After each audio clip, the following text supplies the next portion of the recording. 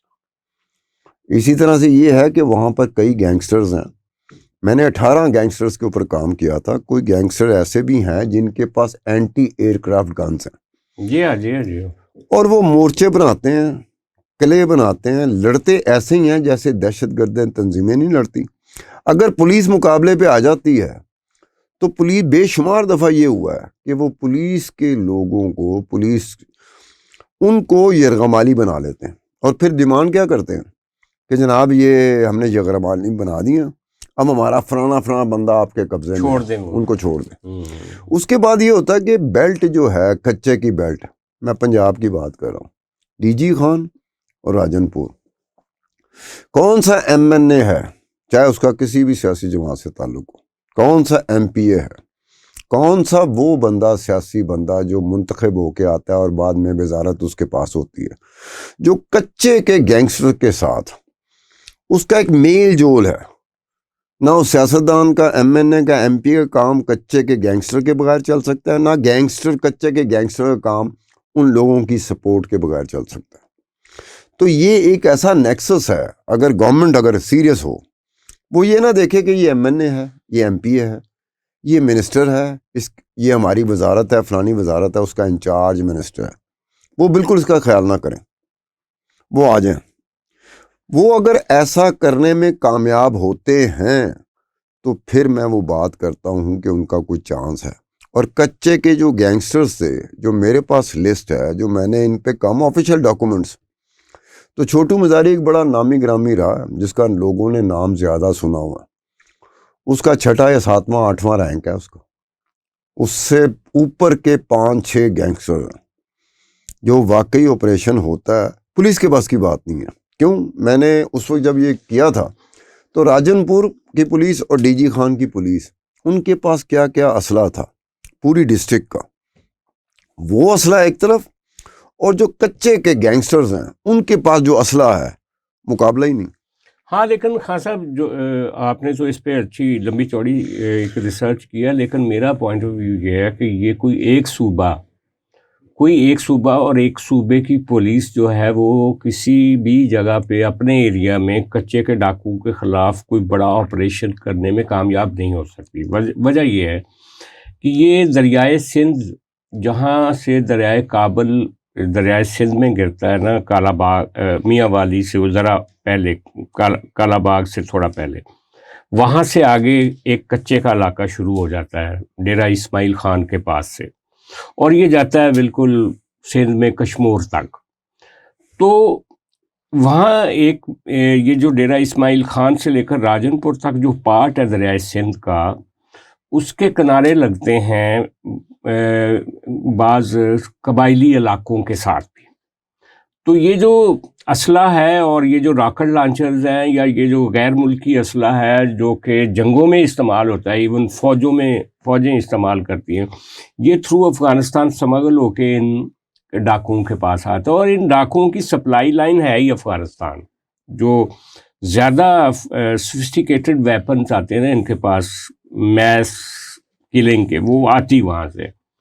اچھا، پہلی بات یہ ہے کہ ان کے خلاف کوئی بھی آپریشن اس وقت تک کامیاب ہو ہی نہیں سکتا جب تک ان کی پہلے سپلائی لائنز جو ہے نا ارد گرد سے وہ کاٹی نہ جائیں۔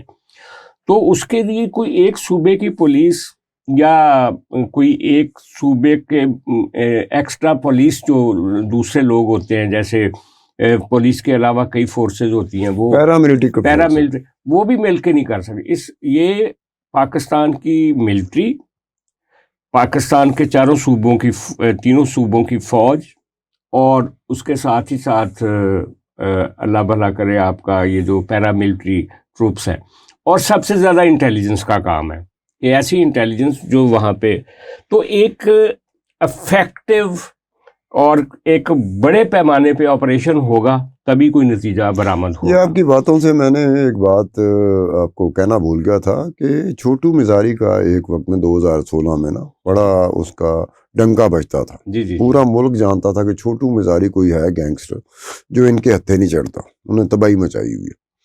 ہوا یہ تھا کہ جو میرے پاس ڈاکومنٹ تھے اس میں پنجاب گورنمنٹ کے بھی ڈاکومنٹ تھے, ہوم ڈپارٹمنٹ کے بھی تھے اور پولیس کے بھی ڈاکومنٹ تھے. ان ڈاکومنٹس میں سے یہ بات تھی کہ آئی جی پولیس نے پرائم منسٹر نواز شریف جو اس وقت تھے, چیف منسٹر پنجاب شہباز شریف اس وقت تھے جو آج پرائم منسٹر پاکستان ہے, ان دونوں کو جو رپورٹیں سبمٹ کی تھیں اس میں کلیم کیا تھا کہ چھوٹو مزاری کو ہم نے بھگا دیا, وہ بھاگ کے بلوچستان کے پہاڑوں پہ جا چکا ہوا.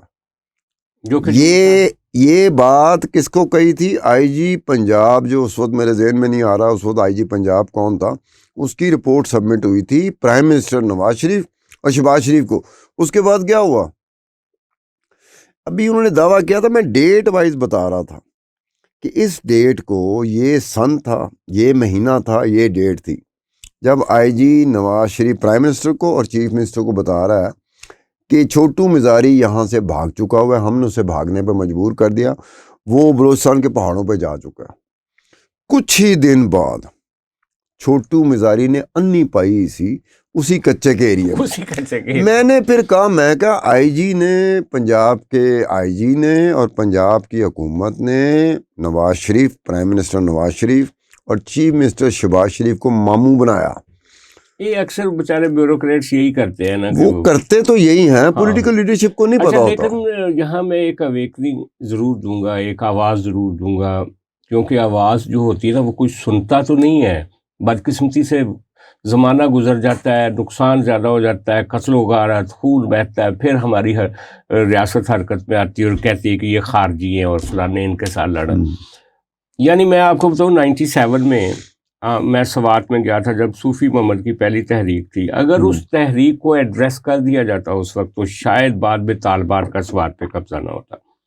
آج بھی میں یہ کہہ رہا ہوں کہ یہ جو کچے کے ڈاکوؤں کا مسئلہ ہے جو ڈیرہ اسماعیل خان سے راجن پور سے لے کر کشمور تک ہے, اس کو اگر ہماری ریاست نے کلیکٹیو ویژن اور طاقت کے ساتھ نہ کچلا آج, تو یہ طالبان سے بڑا, ٹی ٹی پی سے بڑا پاکستان کے لیے ایک مسئلہ بن سکتا ہے.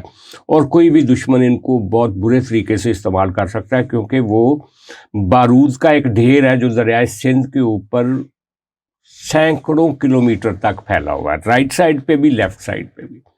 اور پھر وہاں پہ ایک اکانومی ہے یار کچے کے ڈاکوؤں کی. وہاں پہ یہ جو جتنا فلڈ ایریا ہے, جو کچے کا علاقہ, اس کی ساری ایگریکلچر, اس کی ساری فصلیں ان کی دسترس میں, ایک بہت بڑی اکانومی ہے ان کے پاس.